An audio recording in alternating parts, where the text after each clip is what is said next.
With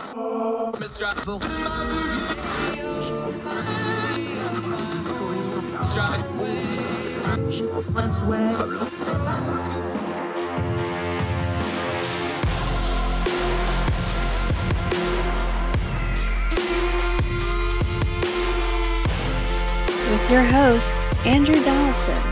This is Heard Tell. Heard Tell Show. It's a Thursday. Hope y'all are doing well. It's March the 3rd, year of our Lord 2022. Whole lot going on in the world.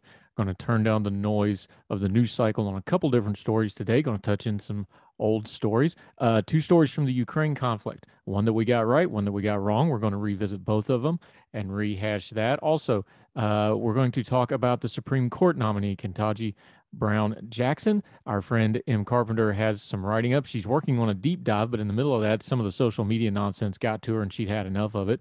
We'll cover that. We're going to end the story with one of my favorite food people, Guy Fieri. I know he's polarizing, but a story everybody can get behind and the millions and millions of dollars in charity work he gives and where some of that comes from. Also, on the program today, our friend Yael Ossoski is back.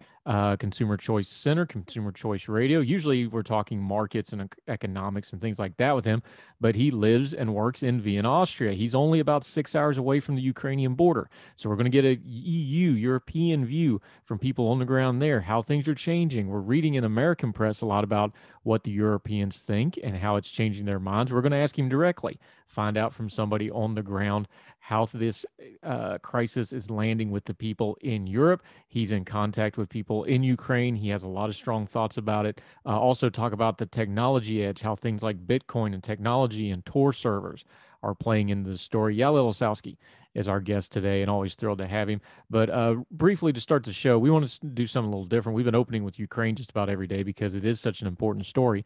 But I want to touch on this. Yuval Heck died. You're wondering who the heck that is. He's the guy that invented books on tape from the Washington Post. Mr. Heck was an Olympic gold medalist in rowing, a Marine Corps pilot, and with the establishment of books on tape in 1975, an entrepreneur who harnessed the still new technology of cassette tapes to offer bibliophiles a novel way. That's a clever bit of writing. Well done there, sir. A novel way of experiencing literature. He was working for a brokerage firm in Los Angeles in the late 1960s when a roughly 1 hour commute on either end of his workday when he became frantic, he told the Los Angeles Times, to escape his daily misery on the road. Radio, he said, offered little more than bad music and worse news. Some things never change. Found a degree of solace in recorded books for the blind where he could play on a reel-to-reel machine that rode around like a passenger in his Porsche. Cassettes, still in their infancies, would soon explode in popularity. Surely Mr. Heck thought that he'd navigated freeways clogged with commuters who shared his miseries. Others might like to listen to books. So he founded Books on Tape, became the formal name of the business, which he established in 1975. And the rest is history. Audiobooks, of course, we now have them in the digital form, are wildly popular. And you can trace a direct line to programs like this that are multi-platformed for radio and podcasting and use things like YouTube and podcasting platforms directly to what he invented.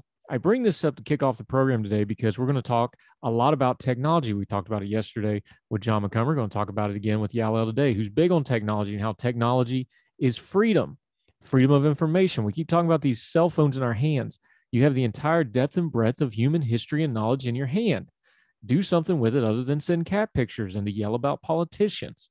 Technological advances like books on tape, that seems almost arcane now, but think about the power that gave people by getting more information into their daily lives in a practical way. Technology moves fast. My father went to a one-room schoolhouse until he was in the 8th grade, and his son did almost all of his college learning online. That is an epic change in how people learn and get information. It's a big piece of freedom that we don't fully appreciate. So we wanted to lead off the show talking about books on tape.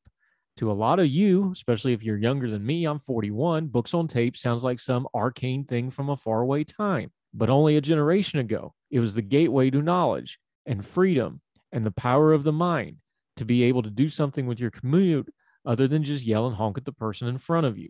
Think about the technology we have and how we can use it for good and how we can use it for freedom. And as Yael is going to talk about in a minute, you can right now, where you're at, help people in Ukraine fight the Russian invaders by using technology, by giving them part of your internet ability, by using your free speech rights to advocate for people who may not have them. We don't take enough time to appreciate the wonderful age we live in, and we don't take enough time to maximize the freedoms and the abilities we have.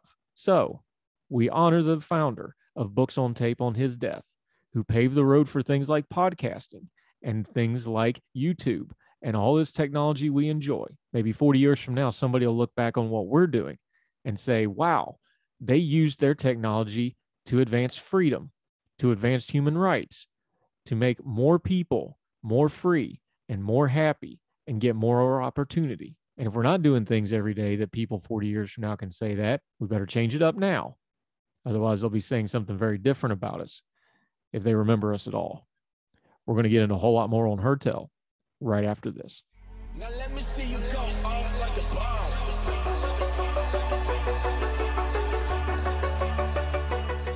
I want to update a couple stories of what's going on in Ukraine. We've been talking about it a lot, tried to talk about it just a little bit less today because it looks like events are unfolding where we're going to be talking about it for quite some time to come. But two stories I wanted to update. One story we got right, one story we got wrong. We always hold ourselves accountable here. One story we got right, you've seen over and over again pictures of, quote unquote, the convoy, the massive column of Russian materials to the north of Kiev. And we've been talking on social media for several days that that's not a convoy, that's a logistics failure. Convoys don't sit in the same place for days on end and stretch for up to 40 miles, some estimates say. The Russian logistics suck. Now, I've been telling you, logistics make the world go round, and even more so in wartime. The Russian logistics have been an utter disaster in this campaign in Ukraine. Now, the Ukrainians are brave. They're fighting hard. They're doing everything they can, but the Russians are doing a lot to help them out. Their logistics are bad. Their comms are bad. They don't seem to have good command and control over their military and their army. All these things work to good for those defenders of Ukraine who are fighting off this illegal war crime, war of aggression that Vladimir Putin has unleashed on them. But we got that one right. Even U.S. intelligence officials are having to report on it now that that column is stalled. It's not moving. It's not going anywhere. That's a logistics failure, folks. You can have all the fun, high-tech military stuff you got, but beans and bullets make it go. And if you can't figure out how to get it there, coordinate, and communicate, doesn't do you a darn bit of good. But a story we got wrong, along with a whole lot of other people. We were sharing it on social media. We didn't make a huge deal of it. We just kind of passed it on. But nevertheless, there was the famous story of the people on what was called Snake Island. The defenders of Ukrainian, the warship, we have the audio. The Russian warship told them to surrender. They told them to go F themselves. Great moment in defiance, but it was reported they were all killed. It looks like they were not killed. They were all alive. They were actually captured. These sorts of things go to tell you, though, that you have to be really careful with the fog of war. Again, we're not on our social media promoting a lot of the viral videos, things like this, because remember, the Ukrainians were on their side. We want them to win, but they're also putting out propaganda. And I don't blame them. If I was them, I'd be doing it too. But you got to be discerning here. Russians are doing propaganda. Ukrainians are doing propaganda. And there's a lot of third-party people using old footage and other things for their own means to try to drive this story. So just be aware. Use discernment. When you get things wrong, it's fine. Just say, hey, I got that one wrong. I knew what I knew then. I know something now, and we adjust. That's how grown folks handle things. But those two stories are emblematic of what we're going to be dealing with for a couple months, probably in Ukraine and the aftermath. Make sure you get the story right. Make sure you discern it, and then come back and cover it. We don't do drive-by here. We cover a story, then we come back and make sure we got it right. We'll do more Hertel right after this.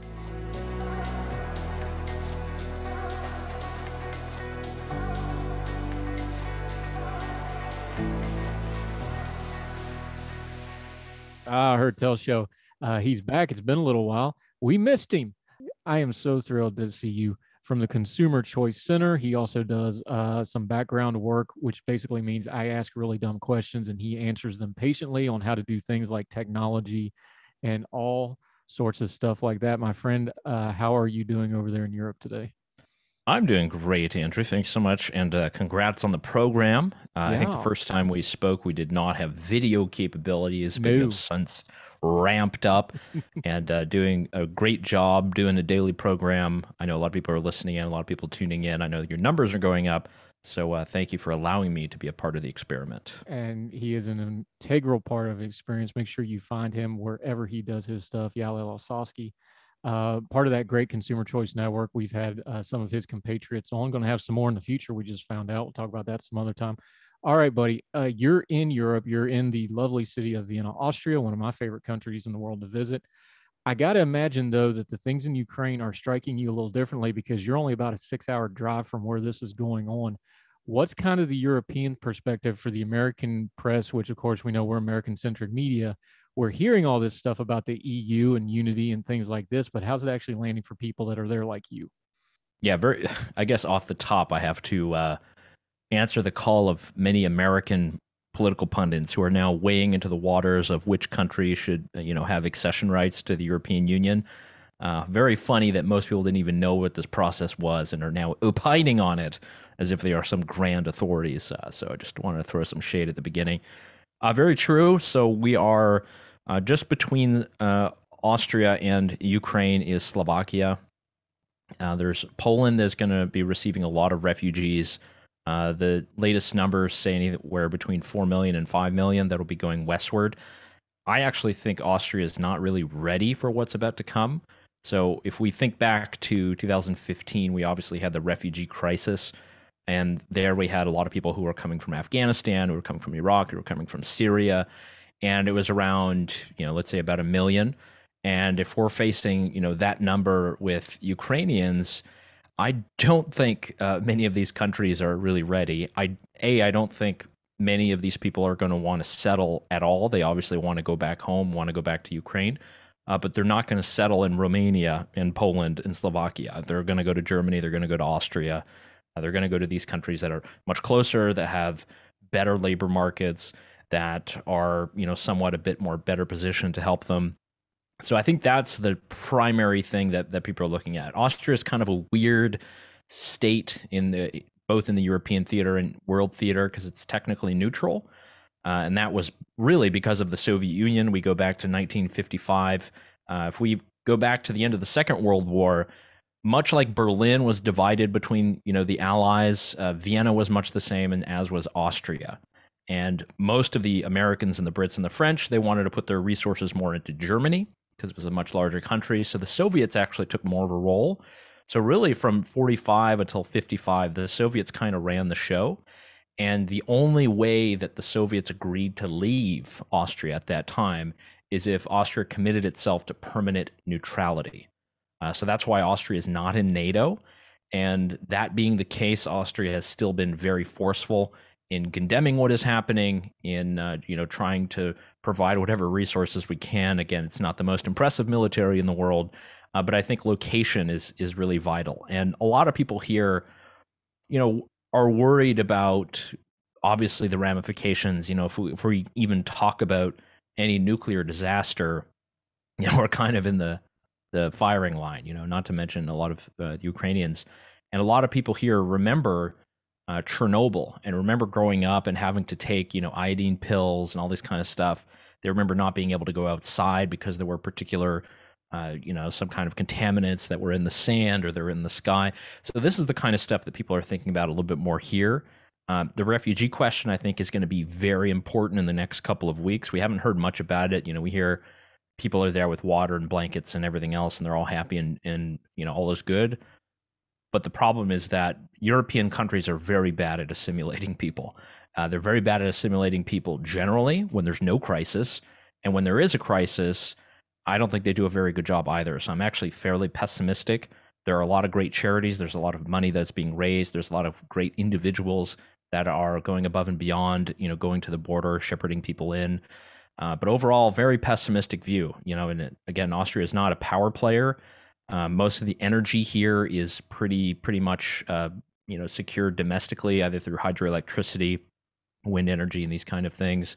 So we don't have the big existential questions that Germany has when it comes to energy and the like. But I would say not a good situation, at least from here, particularly for a lot of my colleagues and friends who are from Ukraine are dealing with all of this. Yeah, talking to Yael Ossoski, Consumer Choice Center. He comes to us through the magic of the internet from Vienna, Austria. Chancellor Nehammer for Austria, you were tweeting about it earlier. He's offering 90 days. Poland's talking about 2-year exemption. I think the EU is going to pick up the 2-year exemption is what they were talking about in the EU Congress or whatever they call it now. That seems to be kind of where people are landing on it. But you're a consumer choice guy. You're an economic and market guy. one thing, everybody's talking about the sanctions and the energy things, and all those things are going to affect the world economy.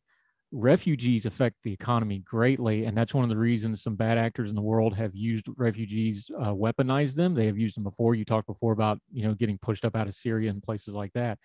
But talk about that for a second. That's something Europe, once they get past this initial bit of crisis, that's something they're going to have to really deal with, though, because refugees do have an economic price tag attached to them. Yeah, and the thing is that why I mentioned it would be so difficult for many of these European countries to assimilate migrants has nothing to do with, the color of anyone's skin or religion or anything else. It's just that the laws here don't work that way, and the labor markets are incredibly rigid. It's not easy to get a worker visa. This is not a visa paradise. These things are stringently regulated. There's all types of quotas that apply to every single country of people that are coming in. So yes, they can relax those, and maybe they will. I think when it comes to how it'll impact, the domestic population, it really comes down to that. I mean, we're going to be in a situation where we're going to have, probably at least 100 to 200,000 people who will be either in Germany or Austria, who will be in Ukraine and won't necessarily have the right to work. Most of the men have had to stay home. So it'll be a lot of families. It'll be a lot of women and children. And there are already a lot of Ukrainians who live in Austria, who live in Germany, in these areas. Some of them do have residency permits, others don't. So they work in what we call the black economy. The Indians call it black money, but those who basically just doing cash jobs, working at restaurants, cleaning houses, everything that we assume a lot of Latin American immigrants do in the US. We're going to have this kind of situation because the labor markets are not really good at trying to bring new people in. And I think this is going to have a big impact in many of the different industries. The places where we would need folks, particularly construction, these kind of things, these would all be jobs for men who, according to the laws, are supposed to be staying in Ukraine, not allowed to leave. I think that's going to be a huge upheaval. There's definitely going to be a drain on resources for a while. That's something that's going to be very difficult for the economies to kind of deal with. And we're not even fully opened, after COVID. We have to remember that. We still have a vaccine mandate that is supposed to be enforced here in Austria. Some restrictions still apply in many places. I'm still wearing a mask everywhere I go. So there's a lot of different things that are going to make it difficult for us to spring back. I do, however, believe in the goodwill of people. There's a lot of private people who are dedicated to sponsoring refugees who might be coming, which is, I think, one of the better solutions that we can have here. But we got to open up our labor markets. We got to have them more flexible, allow people to come, not just come, but also be able to work, be able to earn a living, because otherwise they're just, poor refugees and can't do anything. And my family is, we had a history of that as refugees, and I'm sure everyone has a story like that in their family. Yeah, it's good to start with the refugees because I want to put the human interest onto the politics, but we do have to talk about the politics of this stuff. It would appear, trying to find some silver lining in here, that Europe kind of corporately has started to wake up that maybe their post-Cold War existence of the last 30 years was a little bit of a facade. They had lived mostly under the auspices of the United States' protection. Germany, of course, your neighbor to the north that Austria is always kind of attached to the hip to. An amazing speech by Olaf Scholz that pretty much overturned 30 years of German policy, for lack of a better way to put it. Increasing spending, $100 billion infusion into the military. France is talking about it. Britain's talking about changing their EU commitments. There's a real tidal shift going on right now. We'll have to see if it lasts, but politically, does it feel on the ground there that this really is kind of a turning point of, okay, Europe is going to have to start looking to take care of itself defensively? I think there's a lot of virtue signaling on that. I don't know if there's the huge shift that's needed. Germany going up to 2% is, I hate to bring him in, the ghost in the room, but it's what Trump was calling for a long time. It's what a lot of, U.S. military experts have been calling for a long time. And it's just very much true. And I know that you've experienced that, the whole point of NATO was to keep Germany down and to keep the Russians out. And, what we've done so far with this project, it really has been pretty wayward, and there hasn't really been a focus. There have been some of these things that happened in the Balkans. There were some interventions there, but a lot of Europeans just didn't know what it was for. I mean, there were talks about a common European EU army a few years ago, and it was sort of laughed off because nobody saw that there would be an enemy in sight. And if there was an enemy in sight, we could pretty much guarantee the U.S. would take care of it for the Europeans.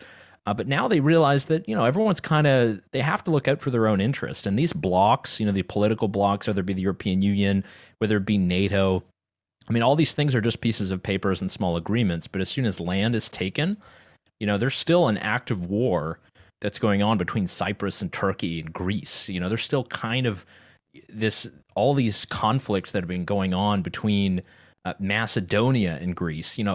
All on paper, everything seems, hunky-dory, but many of these countries are realizing that they've been putting all of their money and all of their citizens' hard-earned tax dollars into healthcare systems, into pensions, and that's why, a lot of European countries are very high on these lists of best places to move to and best social systems. But that really comes at the trade-off that they don't have the money in defense. They don't have that at all, and they certainly don't have the training and the technology. And a lot of it is just reliant on American military and might. And we saw what happened with Trump. You can only imagine in maybe 10 years from now, we'll have something that's, a Trump 2.0 who will go to the next level. We'll say, well, if you're not paying these bills, we're just going to move. We're going to take all of our troops out of Germany. We'll take all of our troops out, from across the continent and refocus, go somewhere else. Yeah, talking to Yael Ossoski. We're going to take a quick break. When we come back, we're going to continue to talk about the crisis in Ukraine from a European perspective. Going to talk about how technology has affected this. He's been tweeting about that. It's one of his bailiwicks. He explains things in technology that I don't even know exists. So he'll explain that to me like I'm 5. More with Yael Ossoski right after this.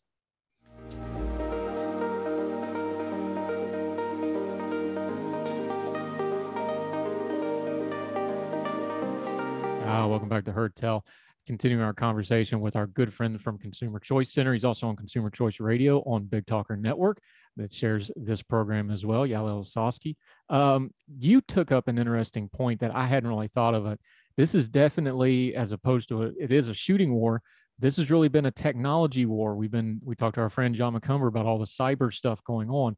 You had an interesting take on this too, is people are realizing their personal communication and how they do their social media feeds and how they do their own stuff. It's something you've been hitting on for years that I've known you. You've always talked about these sort of things, have your own separate thing. Don't rely on a big tech company for a server and things like this.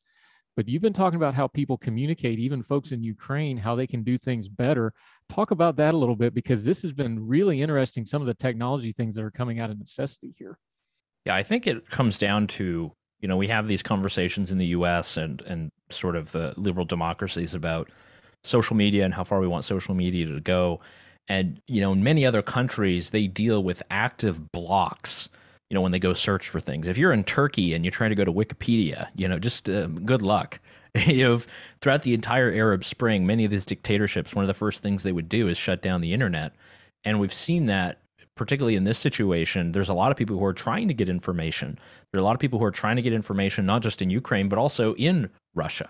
We don't have the most active polls of how much of the population supports what is happening, but there are a lot of people who are dissidents and would like to follow the actual information. And the Russian state has been very active in shutting down platforms like Meta and Twitter and really trying to develop as many blocks as possible. And I can only assume they're trying to do the same in Ukraine. So one thing I've seen a lot of people start doing are deploying these Tor nodes. So Tor project is sort of an encrypted layer, of the internet called the dark web.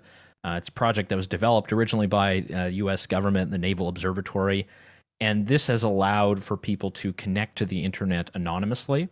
It's something that Edward Snowden talked a lot about in his book, actually, that he was running nodes. Running a node just means you're running sort of a section of the network on your computer and on your internet connection. So what I've kind of done, along with a lot of other people, is provided my internet connection to a lot of the people who are in Ukraine and Russia that are trying to get a lot of this information. So that's one thing. I think that's happening a lot more. And it really comes down to using these decentralized services. And we're going to be a lot more reliant on them, because we have to realize we're only, a crisis or two away from large companies that are online, social media or whatever, from being shut down, either because of force or because of government regulation and whatever is happening in Russia. I think a lot of American politicians are kind of drooling to see the amount of power that they have over the internet. It's not popular to say that. I think it's true, because it comes down to information and control. And the more decentralized that we can have our networks and work online, the better information that we can get. There's so many great Telegram channels.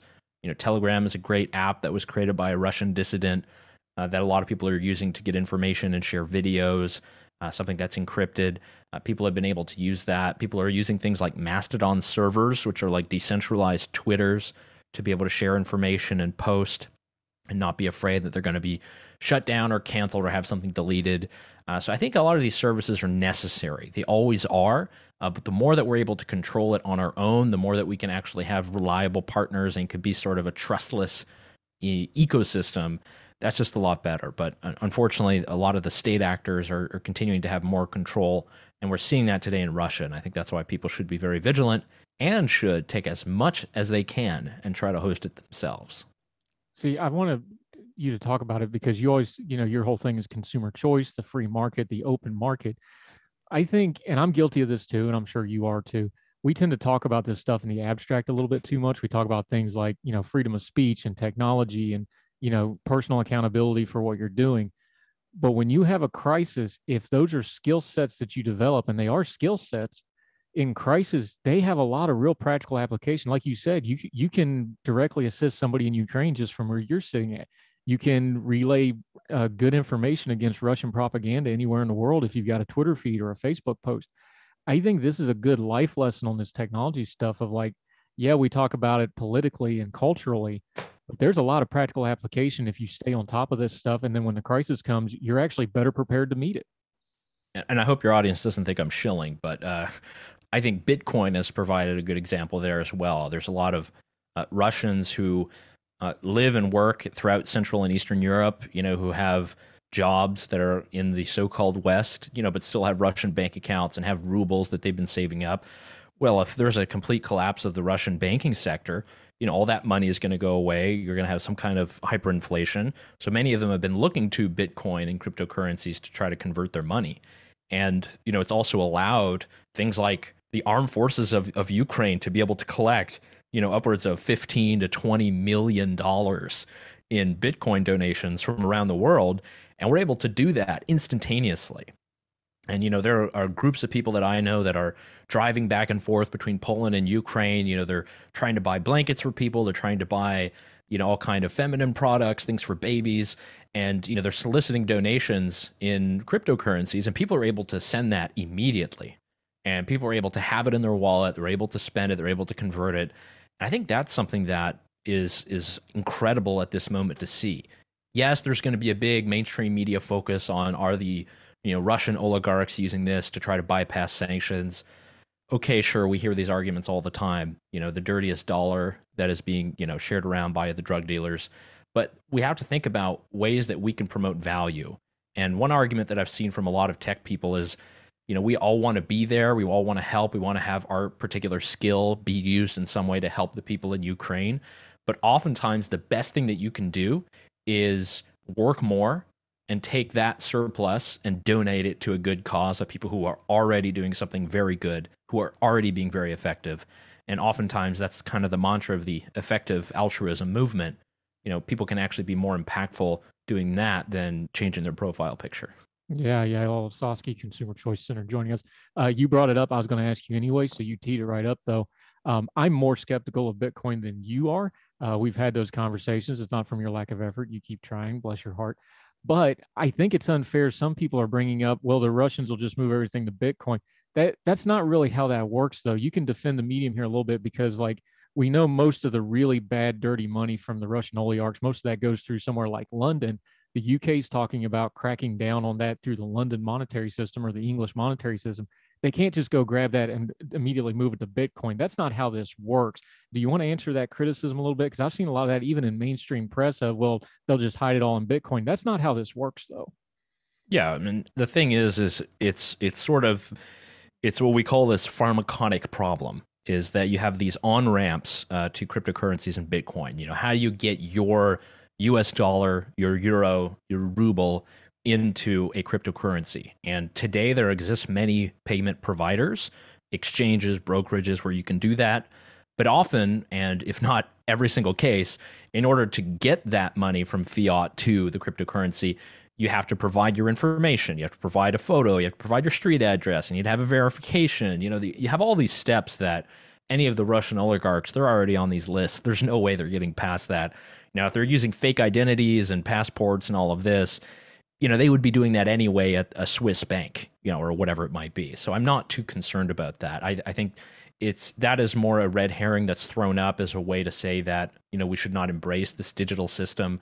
But this is an entire ecosystem of decentralized digital cash that people are able to send, people are able to receive. And the greatest thing is it can never be deleted from your account. It cannot be frozen. It cannot be shut down. You can't be in a situation where you have, an opposition figure in Russia, for instance, who's banded as a terrorist. All of his organizational assets, are called a terrorism organization, and he's locked behind bars. That's exactly what happened to Navalny, who is the main opposition figure in Russia, who's currently in jail. He was branded a terrorist by the government, and all of the money that his foundation had raised from around the world was just frozen, and they couldn't use any of it. But what we saw with, a lot of the money that's being sent over to the armed forces and to charities in Ukraine, they're able to get this money instantaneously. And I think that's the more important part. And people are able to do this on their own, on their phone, on their computer. You don't need a bank. You don't need to have permission. And I think that's one of the greater parts of it. And that's where I think we should focus. When it comes to bad guys doing that, they're doing everything bad in the world with the US dollar or the euro anyway. So I think a transition to crypto and to digital is only good for our humanity overall. Yeah, Yael Ossoski. I thought of you the other day because we were running down to the beach and I was in the middle of nowhere of an undisclosed location, a little rinky-dink 2-pump gas station, rolled in there, a little country gas station, had a Bitcoin ATM terminal in it. Just giggled. I warmed the cogs of my heart. I was like, yep, Yael's taking over the world. All right, let's loop back to where we started, though. You are in Europe. What are the folks in Europe the most worried about? You've talked about the refugees. We know the specter of Putin having nukes.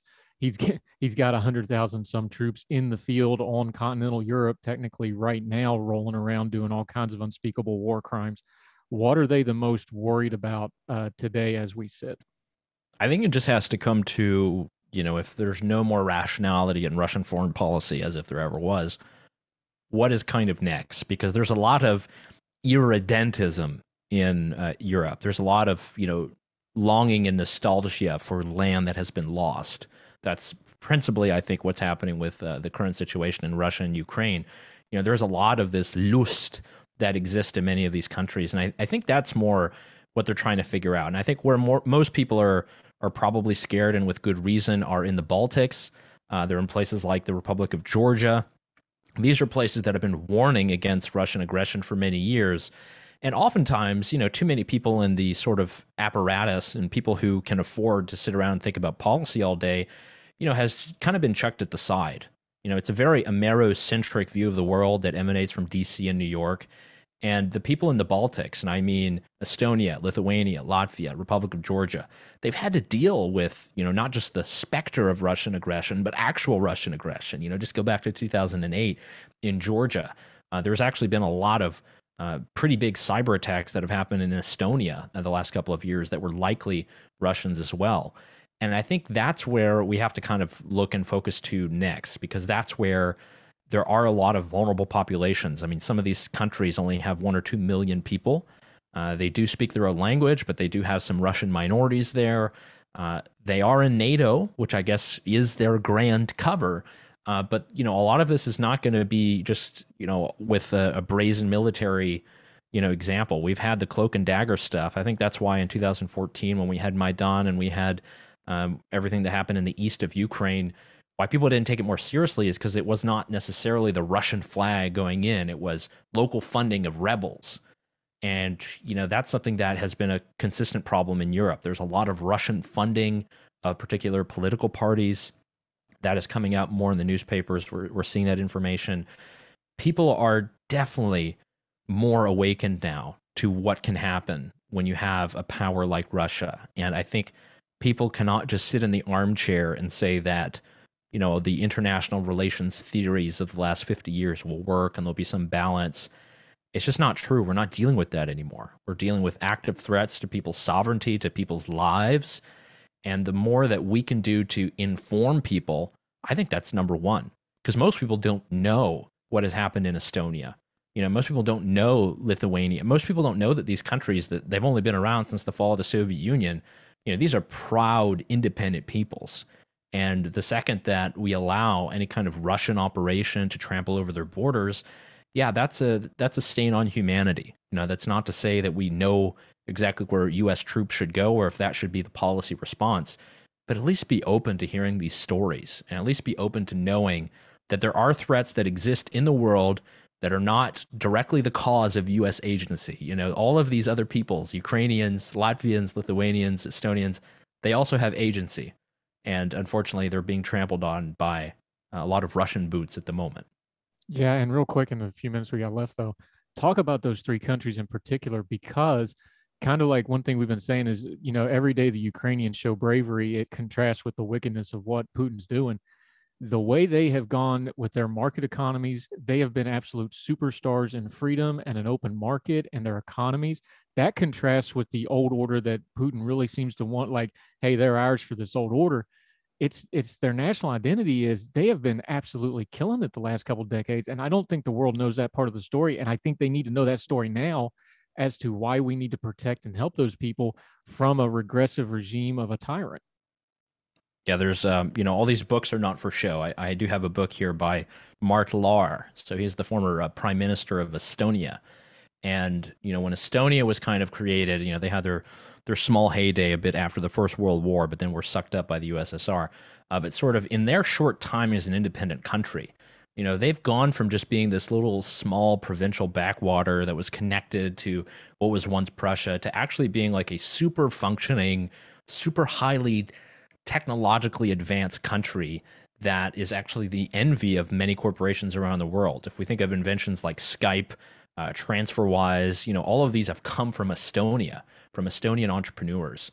And these are countries that take all of these principles in hand. Mart Laar, in his book, when he's describing the early resistance movement to the USSR, when he's talking about founding the Estonian state, they took the principles of Milton Friedman. He openly says that, and they instilled them into government. And he said, we're going to make the people free. We're going to make sure that the state is not too big, give people the incentives to create value for people, allow entrepreneurs to heed the call. We don't need to have government to do that. And that's been the message in Estonia. It's been the message in Lithuania. And it was the message in the Republic of Georgia for a long time, until fairly recently when elections have changed and now they're more pro-Russian politicians. But all of these places are, I tell you, they're often more committed to American principles and to, free enterprise and entrepreneurship than definitely the normal political narrative in the United States. These are places that people are very proud to say that they're free, that they have liberty. And that's not just social freedom, it's also economic liberty. And they provided us with great examples. Estonia used to be, again, it's just 1.2 million people, something very small. But the average salary is getting up there. And this is a place that is not poor anymore. The people are doing well. And I think they provide a good example of the entire reason why we have freedom in the first place, why we have constitutions, why we have limited governments.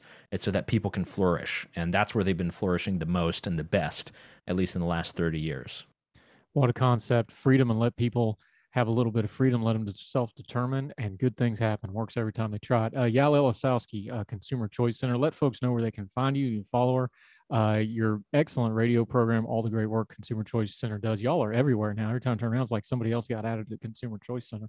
Let people know where to find you and where to follow you, my friend. Yeah, sure. Or at consumerchoicecenter.org. I'm over there on the Twitters at Yael Oss. And, we're playing stuff on the radio. We got our podcasting. And very soon there for Heard Tell Radio, I'm going to set you all up, and be sure you get your Bitcoin stuff so that people can donate to the program. If they enjoy the value that they're getting from you, Andrew, they'll be able to donate a little bit. So I'll get you set up soon enough. I knew you were going to backdoor that on me, but that's fine. I appreciate it. And publicly thanking you, like I always do. You have done a world of good. When I had to learn how to do all this stuff from scratch, like how to do video, how to do audio. You were there for me. So this program doesn't happen without you, good sir. And I look forward to having you back on it real soon. Merci beaucoup. Yeah, see, and then you go multilingual on me too. Thank you, sir. Appreciate you. All right. All the best.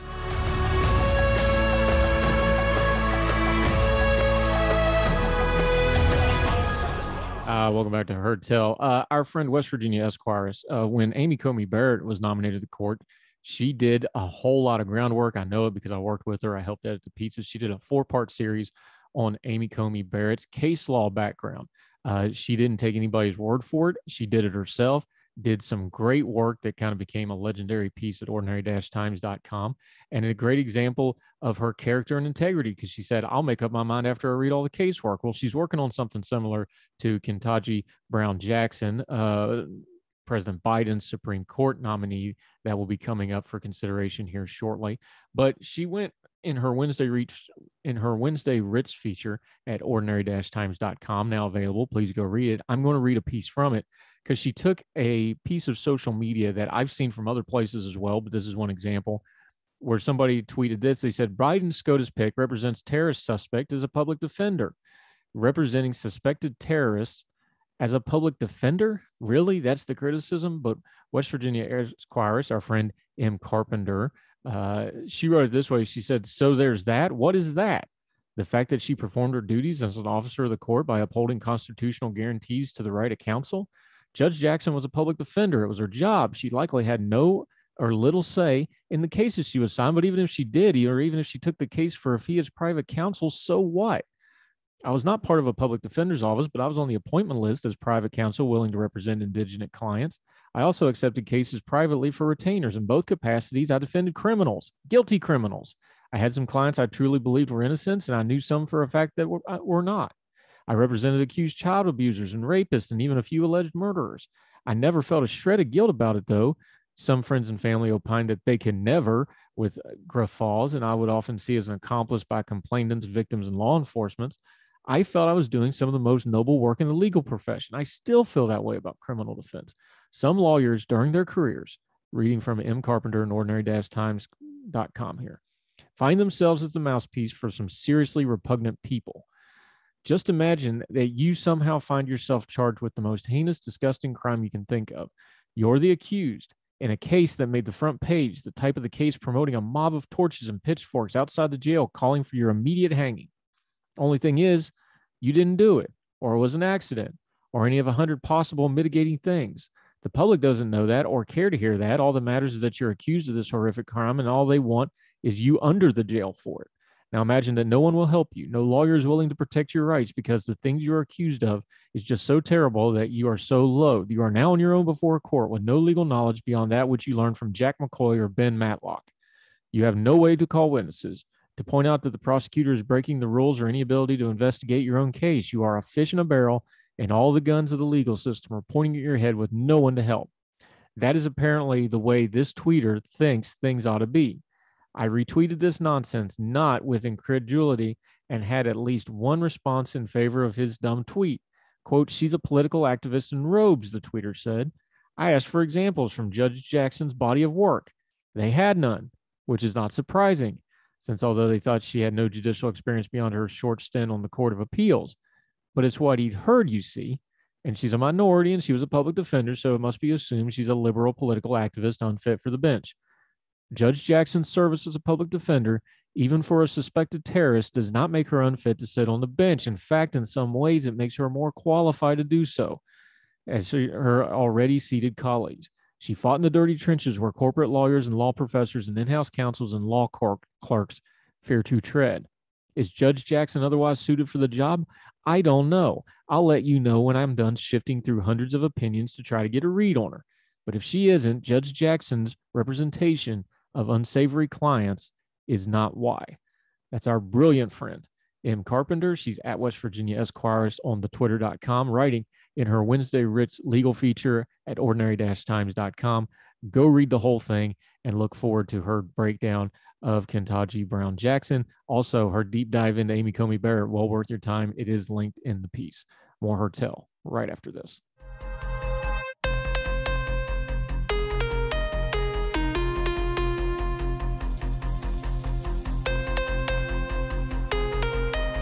Welcome back to Heard Tell. You know we love to end on a good note, an uplifting note. Usually involves food. Today it involves food. In fact, it involves one of my favorites. I know he's a polarizing figure to some, but Guy Fieri, the mayor of Flavortown himself. Are you aware of all the charitable work he does? This is from Showbiz Cheat Sheet. Food Network celebrity Guy Fieri credits his parents for his constant desire to lift people up and give back. He recently told Showbiz Cheat Sheet he was raised by hippie parents, that's in quotes, but he also credits the small town he grew up in because the people were dedicated to giving back to the community and helping others. Fieri strives to use his platform to make a positive contribution in any way he can. His parents, Jim and Penelope Ferry, he changed his name to the original Fieri of their immigration past. But the other thing about Guy Fieri you may not know, all the charitable giving that comes from all that kindness he learned from his parents. He started a foundation to help others. He said, my Guy Fieri Foundation is about supporting our veterans.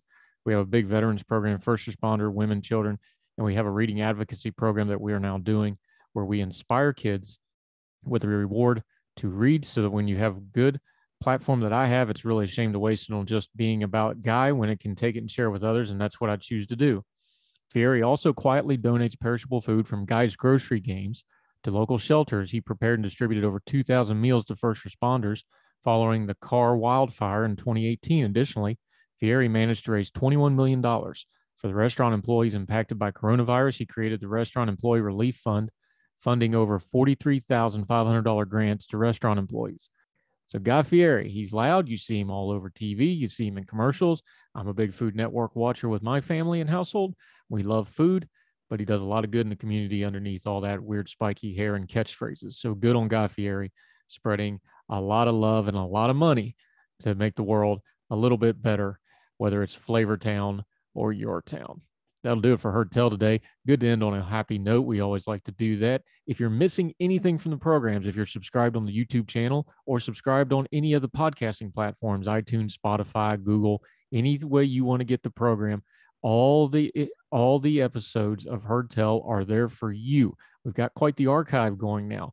Every weekday morning, if you're subscribed, by the time you wake up, at least on the East Coast of the U.S., you'll have that day's Heard Tell episode. In the afternoon, you'll have Good Talks. That's the interview portion of that day's episode. Both of those will be archived in perpetuity on all the platforms. You can go back and get anything you missed. A lot of our guests are repeat guests. If you missed them the first time or two and you're new to the program, go back and listen to the old stuff. Also, long form podcasts when we do deep dives into things. Last one we did was on mental health with Dr. Catherine Gordon. Those are all on there, and it's all free. Only costs you a click, but make sure you're subscribed. That way you don't miss anything new that pops up. Also, you really want to do us a favor, something else that only costs a click. Share us on your social media. We'd sure appreciate it. Let people know our programs we're checking out. We're working really hard to give you the best possible program we can, turning down the news, talking about only the things that matter, not wasting time on anything that don't, and trying to do a little bit better than what we found before us. That's what we do. As long as you keep listening and watching, we'll keep doing it. We're going to do it again tomorrow. So until then, wherever you and yours are, across the street or around the world, we hope you're well. We hope you're well fed. And we'll see you tomorrow for our Friday edition of Heard Tell. All the music on Heard Tell is provided under a Creative Content license from monstercat.com. So